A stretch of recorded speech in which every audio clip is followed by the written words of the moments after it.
নমস্কার বন্ধুরা, আজকে আমি আবারও চলে এসেছি বাঘাযতীনে এসে দেখি 5G পরোটা পাওয়া যাচ্ছে। এটা কি সত্যি 5G পরোটা না 10G পরোটা? আমরা এবার কথা বলে নেব দোকানের ওনারের সাথে। তার আগে তোমাদেরকে বলে দিই, যারা যারা আমার এই ভিডিওটা দেখছো অবশ্যই like, comment, share and follow করে দেবে। চলো দাদার সাথে কথা বলা যাক। ভালো, খুব ভালো। তোমরা কেমন আছো বলো? এই গরমের মধ্যে অনেক দূর থেকে এসেছো। হ্যাঁ, এই গরমে কেমন সেল হচ্ছে? এখন তো প্রচুর গরম, প্রায় 37 ডিগ্রি 38 ডিগ্রি কাছাকাছি চলছে। হ্যাঁ, তার মানে বুঝতে পারছো রাস্তাঘাটে মানুষ এমনিতেই কম, তবু যে পরিমাণ সেল থাকে এটা গরমে তার চেয়ে হালকা একটু কম আছে। এমনি ঠিকই আছে, আমার কোথাও কম নেই, কোথাও ঠিকই আছে ব্যাপারটা। 300 তোমার পেটাই পরোটার সাথে আর কি কি রাখছো? ওই ঘুগনি, আলুর দম।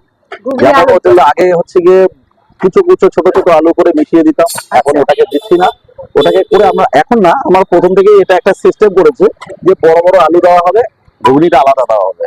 কারণ তার একটা কারণ আছে। কারণটা হচ্ছে যে সুগারের মানুষ আছে, তো অনেক অনেক জায়গায় সুগারের মানুষ আছে, তারা ঘুগনিটা বেছে খাওয়া এটা তাদের পক্ষে সম্ভব না। আলুটা বেছে খাওয়া, ঘুগনিটা বেছে খাওয়া এটা তাদের পক্ষে সম্ভব না।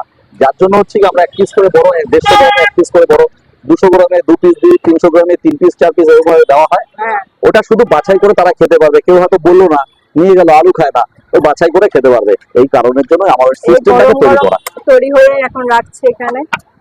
আর লুচি রাখো নাকি? লুচি না না না, ওটা আগে ছিল। হ্যাঁ, এই পেটাই পরোটা তৈরি করার আগে ছিল লুচি আর হাত রুটি। আর তোমার এখানে সব তৈরি হয়? হ্যাঁ, সবকিছু এখানেই তৈরি হয়। সকালবেলা কখন খুলো দোকান? সকালবেলা 6:30টার মধ্যে পাওয়া যাবে। আচ্ছা, 6:30টার মধ্যে পাওয়া যাবে। খাবারটা তৈরি হয় তার আগে থাকতেই। আচ্ছা, এবার পাওয়া যাবে মোটামুটি 6:30টার থেকে পাওয়া যাবে। এবার 10 মিনিট আগে আর পরে ব্যাপারটা এখানে, অন্য কোনো জায়গায় তোমার হোম ডেলিভারি সিস্টেম আছে? না, আমার এখান থেকে বেরোতে পারি না। আচ্ছা, যেমন আমরা এখান থেকে বেরোতে, আমরা যে কজন লোক আছে সবসময় মোটামুটি একটা ব্যস্ত থাকি, এখানে ব্যস্ততার মধ্যে থেকেই কাটে। যার জন্য আমাদের এইসব পার্সেল করার মতন সময় থাকে না, একটা সিস্টেম বদলে যায়, যার জন্য ওই কাজটা করি না। 100 গ্রাম পেটাই পরোটা কত? 100 গ্রাম 16 টাকা। মানে 16 টাকা বলতে শুধু যদি 100 গ্রাম নাই কেউ 16 টাকা রেখেছি, এমনি নর্মালি হচ্ছে 14 টাকা সহ।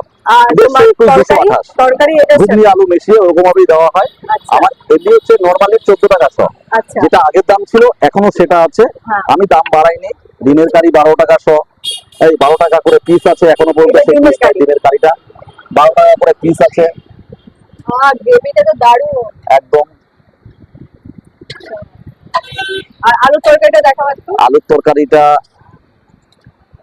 আলুটার সাইজটা বেশ ভালোই আছে। সব কি তুমি রান্না করো? না না, আমি করি না, আমার ওয়াইফ বিশেষ করে করে। আর যদি আমি, কারণ এখানে আমি সবসময় ইনভলভ থাকি এই জায়গাটা বেশি, এই দেওয়া পড়াটা। ওই যে বললাম, কিছু মানুষের মধ্যে একটা জিনিসকে পরোটাটা অনেক রকম ভাবে ভাগে চায়। কেউ হচ্ছে গিয়ে বলবে খুব পোড়া দাও আমাকে, আবার কেউ বলবে একটু নরম রেখে দাও, কেউ বলবে একটু মিডিয়াম দাও, পোড়া নরম মিলিয়ে সেভাবে দাও। এই হাতের কাজটার জন্য আমাকে বেশিরভাগটা এই জায়গাটা থাকতে হয়। মানুষের চাহিদাটাকে অনুযায়ী তাকে প্লেস করা, তাকে খাবারটা দেওয়া, এটা হচ্ছে আমার কাজ। যার জন্য আমাকে এই দিকটা দেখতে হয়, বেশিরভাগ সময় আমাকে এই দিকটা থাকতে হয় পরোটা দেওয়ার জন্য। যার জন্য আমি রান্নার সাইডটা যেতে পারি না। আমার ওয়াইফ থেকে, সেও এবং আমার আরেকটি ছেলে আছে রান্না করার জন্য।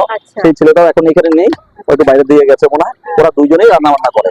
এই মাত্র ওয়াইফ চলে গেলে এখন ও যেটুকুন লাগবে, বাদ বাকি যেটুকুন লাগবে ও করে দেবে। আমি এখানে ব্যবসা, আমার বিক্রি করা আমার কাজ। আর হাত রুটি কত রাখছো? হাত রুটি 3 টাকা করে। এখানে হাত রুটি রেডি হচ্ছে।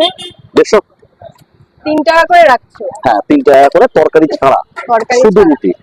আবার তরকারি নিলে পরে আলাদা যদি কেউ তরকারি নেয়, যেমন ঘুগনি আলুর দম আছে, সেটা যদি কেউ একসাথে নিক বা আলাদা ভাবে নিক, ওই 15 টাকা 20 টাকা এরকম ভাবে আলাদা ভাবে নিতে হয়।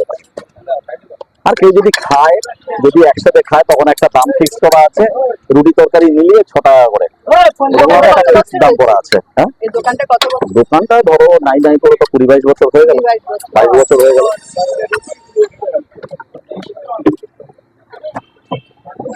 20-22 বছর ধরে তুমিই করছো? হ্যাঁ, আমি আমার ওয়াইফ মিলেই এটা করছি। প্রথম স্টার্টিং কি ছিল তোমার? পেটাই পরোটা না অন্য কিছু? না, প্রথমে ছিল এটা একটা কচুরি দিয়ে শুরু হয়েছিল। আচ্ছা। এবার সঙ্গে হচ্ছে কিছুদিনের মধ্যে সেটা রুটি একটা শুরু হয়েছিল। এবার ওই রুটিটা আমার একটা জায়গায় যেত, যেমন ধরো ভারতী স্টুডিও বলে একটা জায়গা এসেছিল, ওখানের সাথে কাজে ওদের ফ্লোরে যারা শিল্পী থাকতেন তাদের হচ্ছে গিয়ে আমার রুটিটা যেত, প্রায় 200-250 এরকম আমার রুটিটা যেত। কিন্তু পরবর্তীকালে একটা সময় ওই স্টুডিও সেটটা পুড়ে যায়, ভারতীয় স্টুডিও সেটটা পুড়ে যায়, কিছু ইনজুরিড হয়। সেই সময় দুটো সেই সময় হচ্ছে গিয়ে রুটিটা বন্ধ হয়ে যায়। এবার আমি তখন হচ্ছে গিয়ে কিভাবে করবো ওটাকে মাথার মধ্যে আনলাম।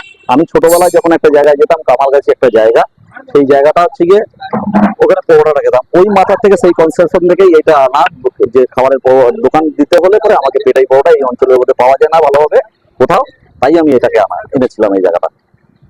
আচ্ছা, তোমার কি কি আছে বলো তো? দুটো দিন। দোকানের অ্যাড্রেসটা একটু বলো তো। দোকানের অ্যাড্রেস হচ্ছে এটা বাঘাযতীন বাস স্ট্যান্ড। আচ্ছা, বাস স্ট্যান্ড থেকে স্টেশনে ঢুকেই প্রথম দোকান আমার। এটা হচ্ছে 5G পেটাই পরোটা। বাঘাযতীন বাস স্ট্যান্ড থেকে বাঘাযতীন স্টেশনের রোডের দিকে ঢুকতে হবে। ঢুকলে পরেই ডানাতে প্রথম দোকান যেটা পড়বে সেটাই বাঘাযতীন 5G পেটাই পরোটা, মানে মানুষের মনের মধ্যে গাঁথা পরোটা এটা। আচ্ছা, আর কেউ যদি তোমার অর্ডার দিতে চায় তুমি সেটার জন্য অ্যাভেলেবেল হ্যাঁ, আছো? নিশ্চয়ই আমি অ্যাভেলেবেল। সেটাকে চেষ্টা করব যে যেভাবে ওটাকে রিকভার করা যায় সেটাকে আমি চেষ্টা করবো সর্বদাই। ভালো থেকো, এইভাবে ব্যবসা করে যাও। তোমরাও ভালো থেকো, তোমার চেষ্টা এই করবো। দোকান যেন আরো 10টা দোকান যেন হয়। ওকে ওকে, থ্যাংক ইউ। তোমরা ভালো থাকো, সবাই ভালো থাকো।